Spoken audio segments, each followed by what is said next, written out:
हरे कृष्णा भक्तों, आइए श्रवण करते हैं श्रावण पूर्णिमा की व्रत कथा। द्वापर युग में एक समय की बात है कि यशोदा जी ने कृष्ण से कहा, हे कृष्ण, तुम सारे संसार के उत्पन्न करता, पोषक तथा उसके संहार करता हो। आज कोई ऐसा व्रत मुझसे कहो जिसके करने से मृत्यु लोक में स्त्रियों को विधवा होने का भय ना रहे तथा यह व्रत सभी मनुष्य की मनोकामनाएं पूर्ण करने वाला हो। श्री कृष्ण कहने लगे, हे माता, तुमने अति सुंदर प्रश्न किया है। मैं तुमसे ऐसे ही व्रत को सविस्तार कहता हूँ। सौभाग्य की प्राप्ति के लिए स्त्रियों को 32 पूर्णमासियों का व्रत करना चाहिए। इस व्रत के करने से स्त्रियों को सौभाग्य संपत्ति मिलती है। यह व्रत अचल सौभाग्य देने वाला एवं भगवान शिव के प्रति मनुष्य मात्र की भक्ति को बढ़ाने वाला है।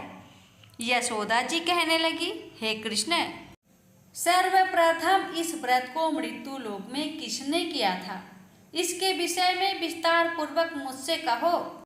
श्री कृष्ण जी कहने लगे कि इस भूमंडल पर एक अत्यंत प्रसिद्ध राजा चंद्रहास से पालित अनेक प्रकार के रत्नों से परिपूर्ण कांतिका नाम की एक नगरी थी। वहां पर धनेश्वर नाम का एक ब्राह्मण था और उसकी स्त्री अति सुशीला रूपवती थी। दोनों ही उसी नगरी में बड़े प्रेम के साथ रहते।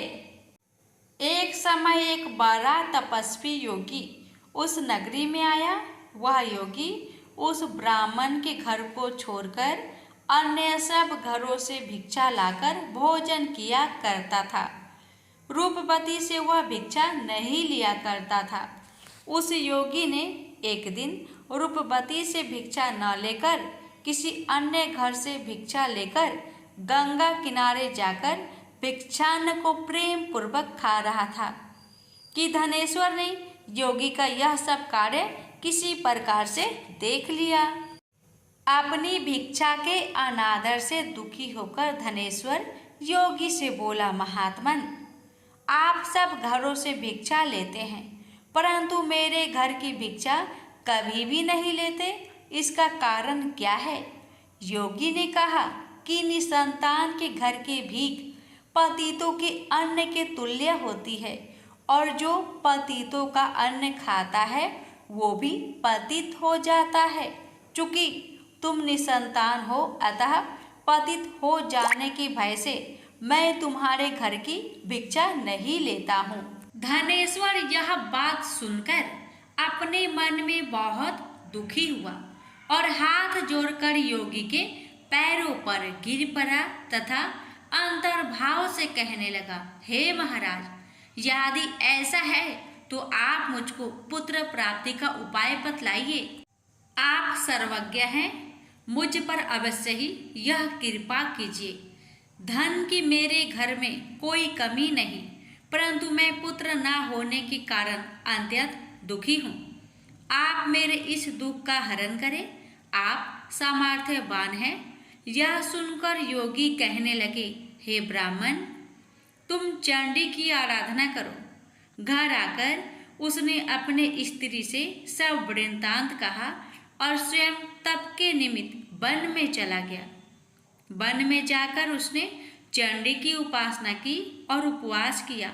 चंडी ने 16वें दिन उसको सपने में दर्शन दिया और कहा, हे धनेश्वर, जा तेरे पुत्र होगा परंतु वह 16 वर्ष की आयु में ही मृत्यु को प्राप्त हो जाएगा। यदि तुम दोनों स्त्री पुरुष 32 पूर्णमासियों का व्रत विधि पूर्वक करोगे तो वह दीर्घ आयु होगा। जितनी तुम्हारी सामर्थ्य हो आटे के दिए बनाकर शिव जी का पूजन करना, परंतु पूर्णमासी को 32 जौ जाने चाहिए। प्रातःकाल होने पर इस स्थान के समीप ही तुम्हें एक आम का वृक्ष दिखाई देगा। उस पर तुम चढ़कर एक फल तोड़कर शीघ्र अपने घर चले जाना। अपनी स्त्री से सब वृत्तांत कहना। ऋतु स्नान के पश्चात स्वच्छ होकर शंकर जी का ध्यान करके उस फल को खा लेगी, तब शंकर भगवान की कृपा से उसको गर्भ हो जाएगा। जब वह ब्राह्मण प्रातःकाल उठा तो उसने उस स्थान के पास ही एक आम का वृक्ष देखा, जिस पर एक अत्यंत सुंदर आम का फल लगा हुआ था। उस ब्राह्मण ने उस आम के वृक्ष पर चढ़कर उस फल को तोड़ने का प्रयत्न किया, परंतु वृक्ष पर कई प्रकार प्रयत्न करने पर भी वह ना चढ़ पाया। तब तो उस ब्राह्मण को बहुत चिंता हुई और विघ्न विनाशक गणेश जी की वंदना करने लगा। हे दयानिधे, अपने भक्त के विघ्नों का नाश करके उनके मंगल कार्य को करने वाले, दुष्टों का नाश करने वाले, रिद्धि सिद्धि के देने वाले, आप मुझ पर कृपा करके इतना बल दे कि मैं अपने मनोरथ को पूर्ण कर सकूं। इस प्रकार श्री गणेश जी की प्रार्थना करने पर उनकी कृपा से धनेश्वर वृक्ष पर चढ़ गया और उसने एक अति सुंदर आम का फल देखा। उसने विचार किया कि जो वरदान से फल मिला था वह यह है और कोई फल दिखाई नहीं देता। उस धनेश्वर ब्राह्मण ने जल्दी से उस फल को तोड़कर अपनी स्त्री को लाकर दिया और उसकी स्त्री ने अपने पति के कथन अनुसार उस फल को खा लिया और वह गर्भवती हो गई। देवी जी की असीम कृपा से उसे एक अत्यंत सुंदर पुत्र उत्पन्न हुआ, जिसका नाम उन्होंने देवी दास रखा। माता पिता के हर्ष और शोक के साथ वह बालक शुक्ल पक्ष के चंद्रमा की भांति अपने पिता के घर में बढ़ने लगा। भवानी की कृपा से वह बालक बहुत ही सुंदर, सुशील और विद्या पढ़ने में बहुत ही निपुण हो गया। दुर्गा जी की आज्ञा अनुसार उसकी माता ने 32 पूर्णमासी का व्रत रखना प्रारंभ कर दिया था, जिससे उसका पुत्र बड़ी आयु वाला हो जाए। 16 वर्ष लगते ही देवी दास के माता पिता को बड़ी चिंता हो गई कि कहीं उनके पुत्र की इस वर्ष मृत्यु ना हो जाए। इसलिए उन्होंने अपने मन में विचार किया कि यदि यह दुर्घटना उनके सामने हो गई तो वे कैसे सहन कर सकेंगे। अस्तु उन्होंने देवी दास के मामा को बुलाया और कहा कि हमारी इच्छा है कि देवी दास 1 वर्ष तक काशी में जाकर विद्या अध्ययन करे और उसको अकेला भी नहीं छोड़ना चाहिए। इसलिए साथ में तुम चले जाओ और 1 वर्ष के पश्चात इसको वापस लौटा लाना।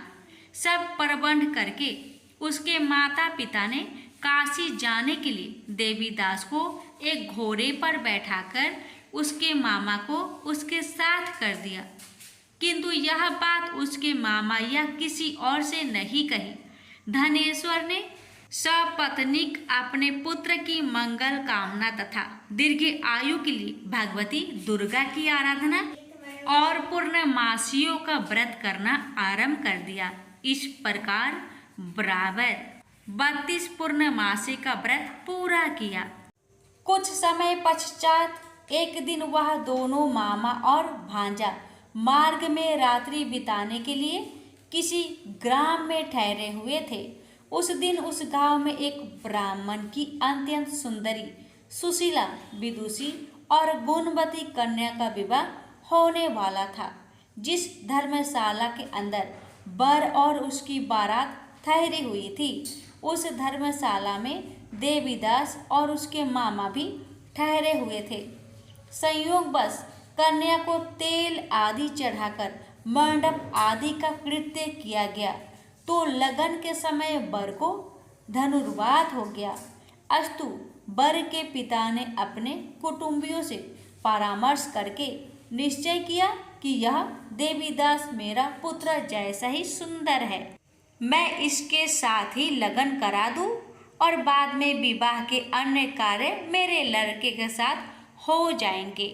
ऐसा सोचकर देवीदास के मामा से जाकर बोला कि तुम थोड़ी देर के लिए अपने भांजे को हमें दे दो, जिससे विवाह के लग्न का सब कृत्य सुचारू रूप से हो सके तब उसका मामा कहने लगा कि जो कुछ भी मधुपर्क आदि कन्यादान के समय वर को मिली वह सब हमें दिया जाए, तो मेरा भांजा इस बारात का दूल्हा बन जाएगा। यह बात वर के पिता ने स्वीकार कर लेने पर उसने अपना भांजा वर बनने को भेज दिया और उसके साथ सब विवाह कार्य रात्रि में विधि पूर्वक संपन्न हो गया।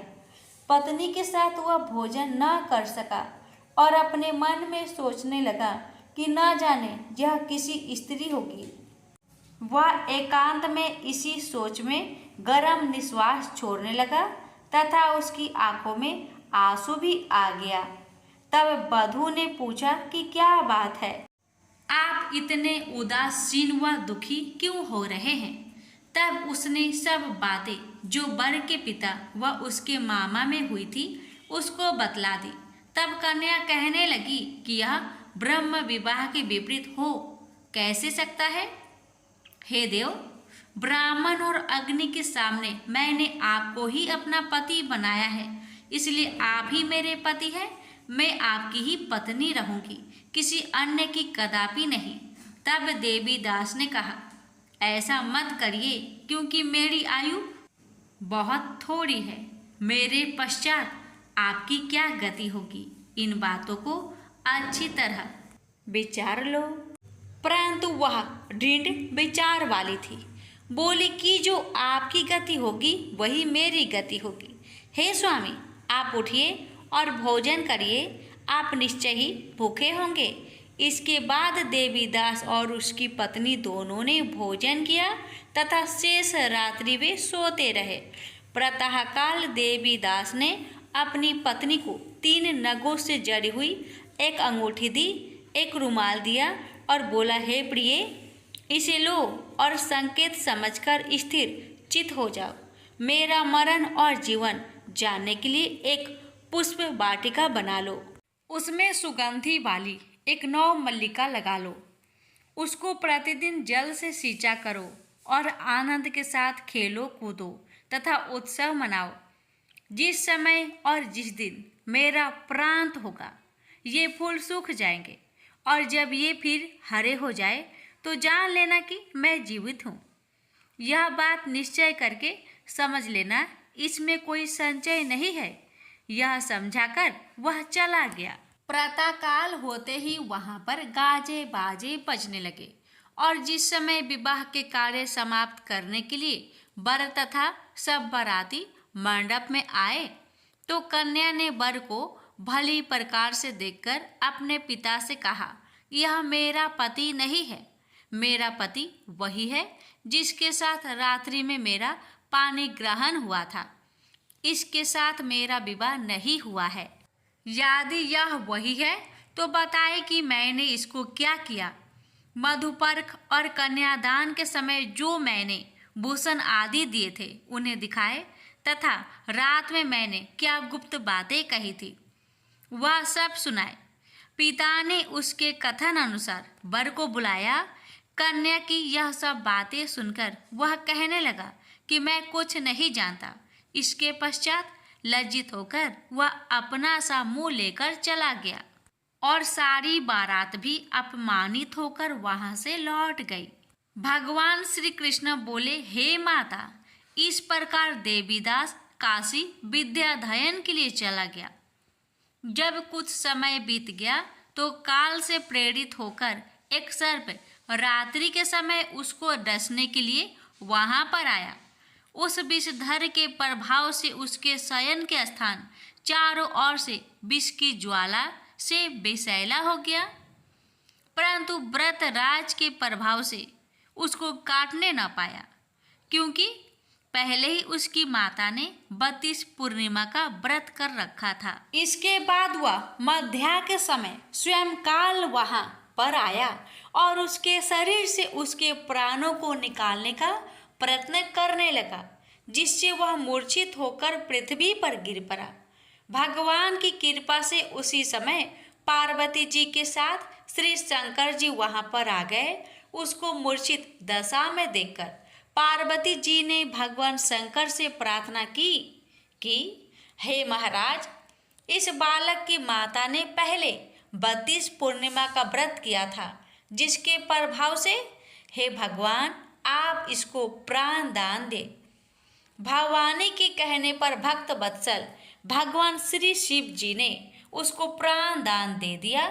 इस व्रत के प्रभाव से काल को भी पीछे हटना पड़ा और देवीदास स्वस्थ होकर बैठ गया। उधर उसकी स्त्री उसके काल की प्रतीक्षा किया करती थी। जब उसने देखा कि उस पुष्प वाटिका में पत्र पुष्प कुछ भी नहीं रहे तो उसको बड़ा आश्चर्य हुआ, और जब वह वैसे ही हरी भरी हो गई तो वह जान गई कि वह जीवित हो गए हैं। यह देखकर वह बहुत प्रसन्न मन से अपने पिता के कहने लगी कि पिताजी, मेरे पति जीवित है, आप उनको ढूंढिए। जब 16वां वर्ष व्यतीत हो गया तो देवीदास भी अपने मामा के साथ काशी से चल दिया। इधर उसे ससुर उसको ढूंढने के लिए अपने घर से जाने वाले ही थे कि वह दोनों मामा भांजा वहां पर आ गए। उसको आया देखकर उसका ससुर बड़ी प्रसन्नता के साथ अपने घर में ले गया। उस समय नगर के निवासी भी वहां इकट्ठे हो गए और सबने निश्चय किया कि अवश्य ही इसी बालक के साथ इस कन्या का विवाह हुआ था। उस बालक को जब कन्या ने देखा तो पहचान लिया और कहा कि ये तो वही है जो संकेत करके गया था। तदुपरांत सभी कहने लगे कि भला हुआ जो यह आ गया, और सब नगर वासियों ने आनंद मनाया। कुछ दिन बाद देवीदास अपनी पत्नी और माता के साथ अपने ससुर के घर से बहुत सा उपहार आदि लेकर अपने घर के लिए प्रस्थान किया। जब वह अपने गांव के निकट आ गया तो कई लोगों ने उसको देखकर उसके माता पिता को पहले ही जाकर खबर दे दी कि तुम्हारा पुत्र देवीदास अपनी पत्नी और मामा के सहित आ रहे हैं। ऐसा समाचार सुनकर पहले तो उन्हें विश्वास ही नहीं हुआ, किंतु जब और लोगों ने भी आकर उनकी बात का समर्थन किया तो उनको बड़ा आश्चर्य हुआ। लेकिन थोड़ी देर में देवीदास ने आकर अपने माता पिता के चरणों में अपना सिर रखकर प्रणाम किया और उसकी पत्नी ने अपने सास ससुर के चरणों को स्पर्श किया तो माता पिता ने अपने पुत्र और पुत्रवधू को अपने हृदय से लगा लिया और दोनों की आंखों में प्रेम अश्रु बह चले। अपने पुत्र और पुत्रवधू के आने की खुशी में धनेश्वर ने बड़ा भारी उत्सव किया और ब्राह्मणों को भी बहुत सी दान दक्षिणा देकर प्रसन्न किया। श्री कृष्ण जी कहने लगे कि इस प्रकार धनेश्वर 32 पूर्णिमाओं की व्रत के प्रभाव से पुत्रवान हो गया। जो भी स्त्रियां इस व्रत को करती है वे जन्म जन्मांतर में वैधव का दुख नहीं भोगती और सदैव सौभाग्यवती रहती है। यह मेरा वचन है, इसमें कोई संदेह नहीं मानना। यह व्रत पुत्र पौत्रों को देने वाला तथा संपूर्ण मनोकामनाओं को पूर्ण करने वाला है। 32 पूर्णिमाओं के व्रत करने से व्रती की सब इच्छाएं भगवान शिव जी की कृपा से पूर्ण हो जाती है। प्रेम से बोलिए हर हर महादेव। श्री सत्यनारायण भगवान की व्रत कथा।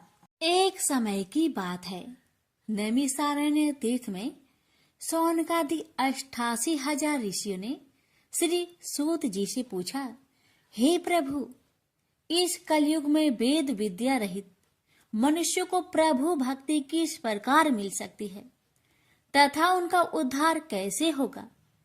हे मुनि श्रेष्ठ, कोई ऐसा तप बताइए जिससे थोड़े समय में ही पुण्य मिले और मनोवांछित फल भी मिल जाए। इस प्रकार की कथा सुनने की हम इच्छा रखते हैं।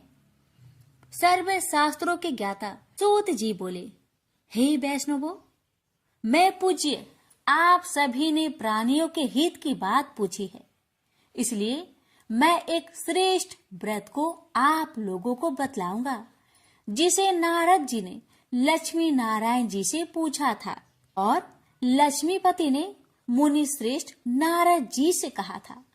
आप सब इसे ध्यान से सुनिए। एक समय की बात है, योगीराज नारद जी दूसरों के हित की इच्छा लिए अनेकों लोकों में घूमते हुए मृत्यु लोक में आ पहुंचे। यहाँ उन्होंने अनेक योनियों में जन्मे प्राय सभी मनुष्यों को अपने कर्मों द्वारा अनेकों दुख से पीड़ित देखा। उनका दुख देख नारद जी सोचने लगे कि कैसा यत्न किया जाए, इसके करने से निश्चित रूप से मानव के दुखों का अंत हो जाए। इसी विचार पर मनन करते हुए वह विष्णु लोक में गए। वह देवों के इस भगवान नारायण की स्तुति करने लगे, जिनके हाथों में शंख, चक्र, गदा और पद्म थे, गले में वरमाला पहने हुए थे। स्तुति करते हुए नारद जी बोले, हे भगवान, आप अत्यंत शक्ति से संपन्न हैं। मन तथा वाणी भी आपको नहीं पा सकती है। आपका यदि मध्य तथा अंत नहीं है। निर्गुण स्वरूप सृष्टि के कारण भक्तों के दुख को दूर करने वाले आपको मेरा नमस्कार है। नारद जी की स्तुति सुन विष्णु भगवान बोले, हे मुनि श्रेष्ठ, आपके मन में क्या बात है? आप किस काम के लिए पधारे हैं, उसे निसंकोच कहो। इस पर नारद मुनि बोले कि मृत्यु लोक में अनेक योनियों में जन्मे मनुष्य अपने कर्मों के द्वारा अनेकों दुख से दुखी हो रहे हैं। हे नाथ, आप मुझ पर दया रखते हैं तो बताइए कि वो मनुष्य थोड़े प्रयास से ही अपने दुखों से कैसे छुटकारा पा सकते हैं। श्री हरि बोले, हे नारद, मनुष्य की भलाई के लिए तुमने बहुत ही अच्छी बात पूछी है, जिसके करने से मनुष्य मोह से छूट जाता है। वह बात मैं कहता हूँ, उसे सुनो। स्वर्ग लोक व मृत्यु लोक दोनों में एक दुर्लभ उत्तम व्रत है जो पुण्य देने वाला है। आज प्रेम वश होकर मैं उसे तुमसे कहता हूँ। श्री सत्यनारायण भगवान का यह व्रत अच्छी तरह विधान पूर्वक करके मनुष्य तुरंत ही यहाँ सुख भोग कर मरने पर मोक्ष पाता है। श्री हरि के वचन सुन नारद जी बोले कि उस व्रत का फल क्या है और उसका विधान क्या है। यह व्रत किसने किया था, इस व्रत को किस दिन करना चाहिए, सभी कुछ विस्तार से बताए। नारद की बात सुनकर श्री हरि बोले, दुख व शोक को दूर करने वाला यह व्रत सभी स्थानों पर विजय दिलाने वाला है। मानव को भक्ति व श्रद्धा के साथ शाम को श्री सत्यनारायण की पूजा धर्म में परायण होकर ब्राह्मणों व बंधुओं के साथ करनी चाहिए। भक्ति भाव से ही नैवेद्य केले का फल, घी, दूध और गेहूं का आटा सवाया ले। गेहूं के स्थान पर साठी का आटा, शक्कर तथा गुड़ लेकर वह सभी भक्षण योग्य पदार्थों को मिलाकर भगवान का भोग लगाए। ब्राह्मणों सहित बंधु बांधवों को भी भोजन कराए। उसके बाद स्वयं भोजन करे और भजन कीर्तन के साथ भगवान की भक्ति में लीन हो जाए। इस तरह से सत्यनारायण भगवान का यह व्रत करने पर मनुष्य की सारी इच्छाएं निश्चित रूप से ही पूरी होती है। इस कली काल अर्थात कलयुग में मृत्यु लोक में मोक्ष का यही एक सरल उपाय है। इति श्री सत्यनारायण व्रत कथा प्रथम अध्याय संपूर्ण। श्रीमन नारायण नारायण नारायण, भज मन नारायण नारायण नारायण। श्री सत्यनारायण भगवान की जय। सूत जी बोले, हे ऋषियों, जिसने पहले समय में इस व्रत को किया था उसका इतिहास कहता हूँ, ध्यान से सुनो। सुंदर काशीपुरी नगरी में एक अत्यंत निर्धन ब्राह्मण रहता था। भूख प्यास से परेशान वह धरती पर घूमता रहता था। ब्राह्मणों से प्रेम करने वाले भगवान ने एक दिन ब्राह्मण का भेष धारण कर उसके पास जाकर पूछा, हे ब्रीप, नित्य दुखी होकर तुम पृथ्वी पर क्यों घूमते हो? दीन ब्राह्मण बोला, मैं निर्धन ब्राह्मण हूँ, भिक्षा के लिए धरती पर घूमता हूँ। हे भगवान, यदि आप इसका कोई उपाय जानते हो तो बताइए। वृद्ध ब्राह्मण कहता है कि सत्यनारायण भगवान मनोवांछित फल देने वाले हैं, इसलिए तुम उनका पूजन करो। इसे करने से मनुष्य सभी दुखों से मुक्त हो जाता है। वृद्ध ब्राह्मण बनकर आए सत्यनारायण भगवान उस निर्धन ब्राह्मण को व्रत का सारा विधान बताकर अंतर्ध्यान हो गए। ब्राह्मण मन ही मन सोचने लगा कि जिस व्रत को वृद्ध ब्राह्मण करने को कह गया है, मैं उसे जरूर करूंगा। यह निश्चय करने के बाद उसे रात में नींद नहीं आई। वह सवेरे उठकर सत्यनारायण भगवान के व्रत का निश्चय कर भिक्षा के लिए चला गया। उस दिन निर्धन ब्राह्मण को भिक्षा में बहुत धन मिला, जिससे उसने बंधु बांधवों के साथ मिलकर श्री सत्यनारायण भगवान का व्रत संपन्न किया। भगवान सत्यनारायण का व्रत संपन्न करने के बाद वह निर्धन ब्राह्मण सभी दुखों से छूट गया और अनेक प्रकार की संपत्तियों से युक्त हो गया। उसी समय से यह ब्राह्मण हर माह इस व्रत को करने लगा। इस तरह से सत्यनारायण भगवान के व्रत को जो भी मनुष्य करेगा, वह सभी प्रकार के पापों से छूटकर मोक्ष को प्राप्त होगा। जो मनुष्य इस व्रत को करेगा, वह भी सभी दुखों से मुक्त हो जाएगा। सूत जी बोले कि इस तरह से नारद जी से नारायण जी का कहा हुआ श्री सत्यनारायण व्रत को मैंने तुमसे कहा, हे वृपो, मैं अब और क्या कहूँ। ऋषि बोले, हे मुनिवर, संसार में उस व्रीप से सुनकर और किस किस ने इस व्रत को किया, हम सब इस बात को सुनना चाहते हैं। इसके लिए हमारे मन में श्रद्धा का भाव है। सूत जी बोले, हे मुनियों, जिसने इस व्रत को किया है वह सब सुनो।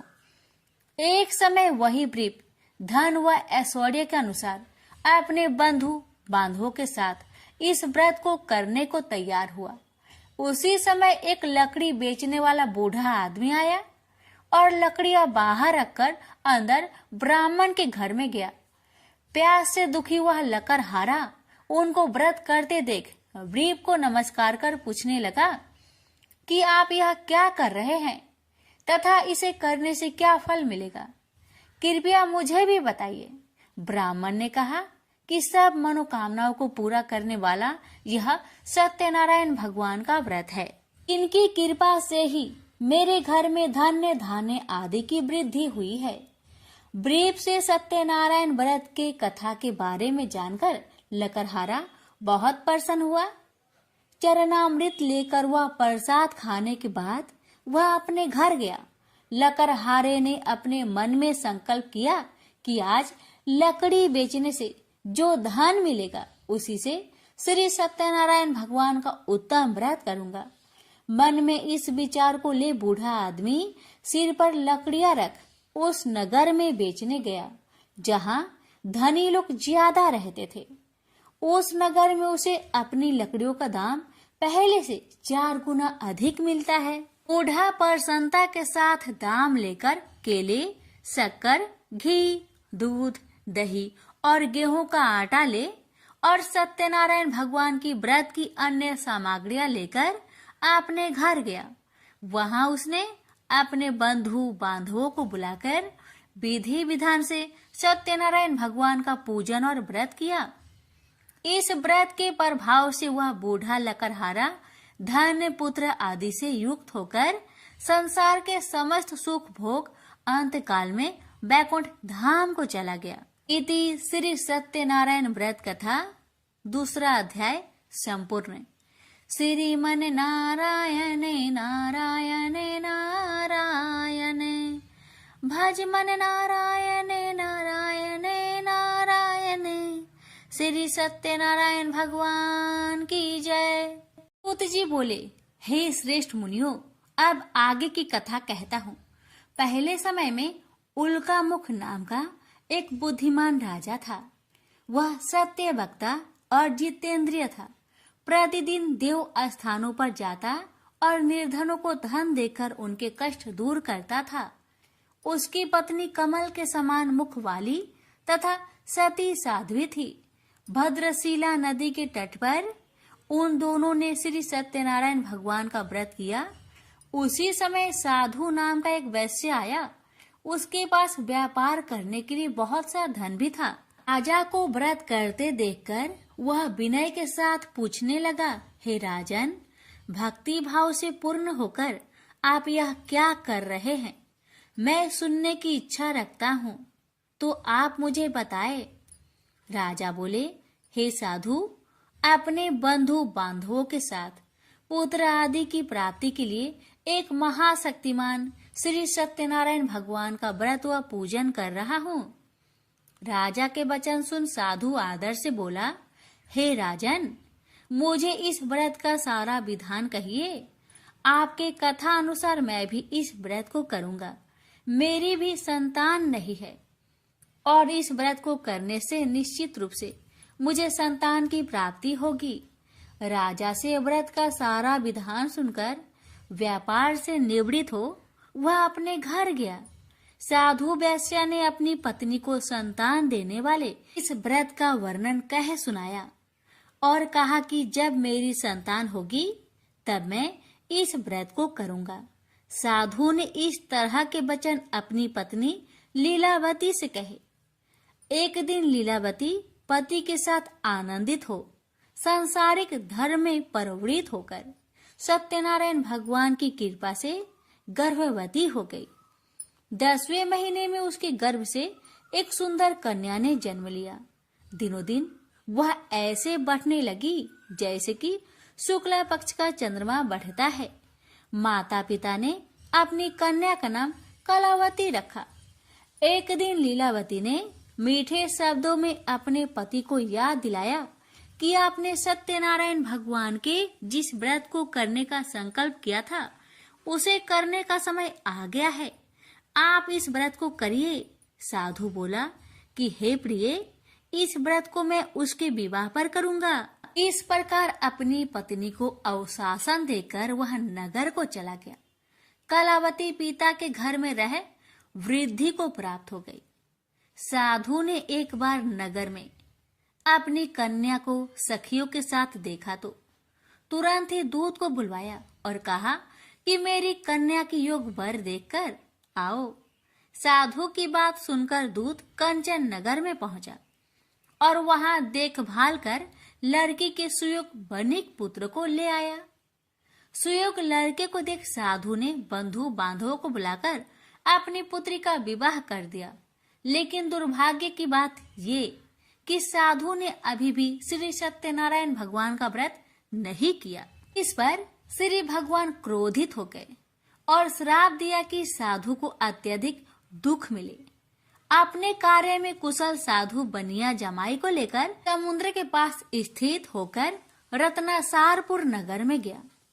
वहां जाकर दामाद ससुर दोनों मिलकर चंद्रकेतु राजा के नगर में व्यापार करने लगे। एक दिन भगवान सत्यनारायण की माया से एक चोर राजा का धन चुराकर भाग रहा था। उसने राजा के सिपाहियों को अपना पीछा करते देख चुराया हुआ धन वहां रख दिया जहां साधु अपने जामाई के साथ ठहरा हुआ था। राजा के सिपाहियों ने साधु वैश्य के पास राजा का धन पड़ा देखा तो वह ससुर जामाई दोनों को बांधकर प्रसन्नता से राजा के पास ले गए और कहा कि उन दोनों चोरों को हम पकड़ लाए हैं, आप आगे की कार्रवाई की आज्ञा दे। राजा की आज्ञा से उन दोनों को कठिन कारावास में डाल दिया गया और उनका सारा धन भी उनसे छीन लिया गया। श्री सत्यनारायण भगवान के शराप से साधु की पत्नी भी बहुत दुखी हुई। घर में जो धन रखा था उसे चोर चुरा ले गए। शारीरिक तथा मानसिक पीड़ा व भूख प्यास से अति दुखी हो अन्न की चिंता में कालावती के ब्राह्मण के घर गई। वहां उसने श्री सत्यनारायण भगवान का व्रत होते देखा। फिर कथा भी सुनी। वह प्रसाद ग्रहण कर वह रात को घर वापस आई। माता ने कलावती से पूछा कि हे पुत्री, अब तक तुम कहाँ थी? तेरे मन में क्या है? कलावती ने अपने माता से कहा, हे माता, मैंने एक ब्राह्मण के घर में श्री सत्यनारायण भगवान का व्रत देखा है। कन्या के वचन सुन लीलावती भगवान की पूजन की तैयारी करने लगी। लीलावती ने परिवार व बंधुओं सहित सत्यनारायण भगवान का पूजन किया और उनसे वर मांगा कि मेरे पति तथा जमाई शीघ्र घर आ जाए। साथ ही यह भी प्रार्थना की कि हम सबका अपराध क्षमा करे। श्री सत्यनारायण भगवान इस व्रत से संतुष्ट हो गए और राजा चंद्रकेतु को सपने में दर्शन दे कहा कि हे राजन, तुम उन दोनों वेश्या को छोड़ दो और तुमने उनका जो धन लिया है उसे वापस कर दो। अगर ऐसा नहीं किया तो मैं तुम्हारा धन, राज्य व संतान सभी को नष्ट कर दूंगा। राजा को यह सब कहकर वह अंतर्ध्यान हो गए। अतः काल सभा में राजा ने अपना सपना सुनाया। फिर बोले कि बानिक पुत्र को कैद से मुक्त कर सभा में लाओ। दोनों ने आते ही राजा को प्रणाम किया। राजा मीठी बानी से बोला, हे महानुभावो, भाग्यवश ऐसा कठिन दुख तुम्हें प्राप्त हुआ है, लेकिन अब तुम्हें कोई भय नहीं है। ऐसा कह राजा ने उन दोनों को नए वस्त्र भूषण भी पहनाए और जितना धन उनका लिया था उससे 2 गुना धन वापस कर दिया। दोनों वेश्या अपने घर को चल दिए। श्री सत्यनारायण व्रत कथा का 3रा अध्याय संपूर्ण। श्रीमन नारायण नारायण नारायण, भज मन नारायण नारायण नारायण। श्री सत्यनारायण भगवान की जय। सूत जी बोली, वेश्या ने मंगलाचार कर अपनी यात्रा आरंभ की और अपने नगर की ओर चल दिया। उसके थोड़ी दूर जाने पर एक दंड भेषधारी श्री सत्यनारायण ने उनसे पूछा, हे साधु, तेरी नाव में क्या है? अभिमानी बानिक हंसता हुआ बोला, हे दंडी, आप क्यों पूछते हो? क्या धन लेने की इच्छा है? मेरी नाव में तो बेल व पत्ते भरे हुए हैं। वैसा के कठोर वचन सुन भगवान बोले, तुम्हारा वचन सत्य हो। दंडी ऐसे वचन कहे वहां से दूर चले गए। कुछ दूर जाकर समुद्र के किनारे बैठ गए। दंडी के जाने के बाद साधु वैश्य ने नित्य क्रिया के पश्चात नाव को ऊंची उठते देखकर अचंभा माना और नाव में बेल पत्ते आदि देख वह मूर्छित हो जमीन पर गिर पड़ा। मूर्छा खोलने पर वह अत्यंत शोक में डूब गया। तब उसका दामाद बोला कि आप शोक न मनाए, यह दंडी का श्राप है, इसलिए हमें उनकी शरण में जाना चाहिए, तभी हमारी मनोकामना पूरी होगी। दामाद की बात सुनकर वह दंडी के पास पहुंचा और अत्यंत भक्ति भाव नमस्कार करके बोला, मैंने आपसे जो असत्य वचन कहे थे उनके लिए मुझे क्षमा दे।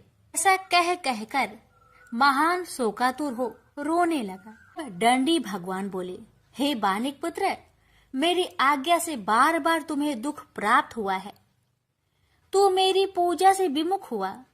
साधु बोला, हे भगवान, आपकी माया से ब्रह्मा आदि देवता भी आपके रूप को नहीं जानते, तब मैं अज्ञानी कैसे जान सकता हूँ? आप प्रसन्न होइए, अब मैं सामर्थ्य के अनुसार आपकी पूजा करूंगा। मेरी रक्षा करो और पहले के समान नौका में धन भर दो। साधु वैश्य के भक्ति पूर्वक वचन सुनकर भगवान प्रसन्न हो गए और उसकी इच्छा अनुसार वरदान देकर अंतर्ध्यान हो गए। ससुर जमाई जब नाव पर आए तो नाव धन से भरी हुई थी। फिर वही अपने अन्य साथियों के साथ सत्यनारायण भगवान का पूजन कर अपने नगर को चल दिए। जब नगर के नजदीक पहुंचे तो दूत को घर पर खबर करने के लिए भेज दिया। दूत साधु की पत्नी को प्रणाम कर कहता है कि मालिक अपने दामाद सहित नगर के निकट आ गए हैं।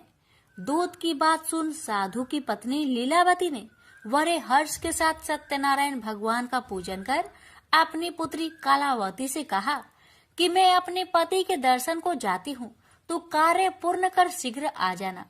माता के ऐसे वचन सुन कलावती जल्दी में प्रसाद छोड़ अपने पति के पास चली गई। प्रसाद की अवज्ञा के कारण श्री सत्यनारायण भगवान रुष्ट हो गए और नाव सहित उसके पति को पानी में डुबो दिए। कलावती अपने पति को वहां ना पाकर रोती हुई जमीन पर गिर गई। नौका को डूबा हुआ देख वह कन्या को रोता देख साधु दुखी होकर बोला कि हे प्रभु, मुझसे तथा मेरे परिवार से जो भूल हुई है उसे क्षमा करे।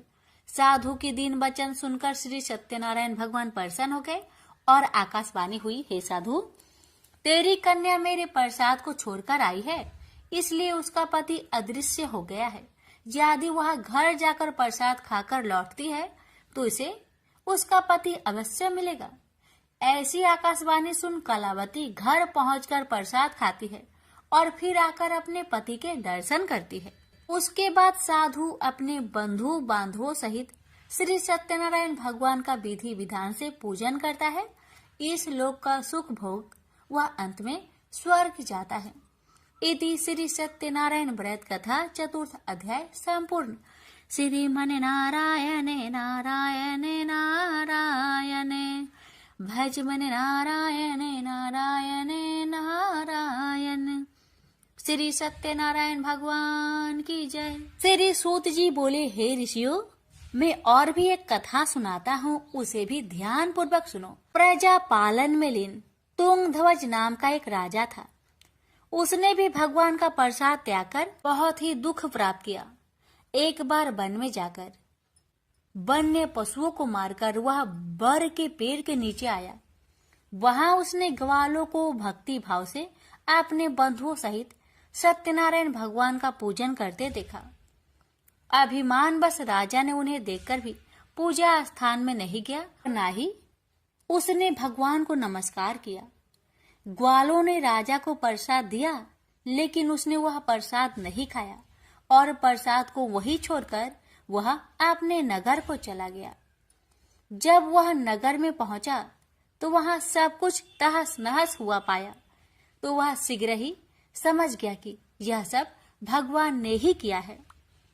वह दोबारा ग्वालों के पास पहुंचा और विधि पूर्वक पूजा कर प्रसाद खाया, तो श्री सत्यनारायण भगवान की कृपा से सब कुछ पहले जैसा हो गया।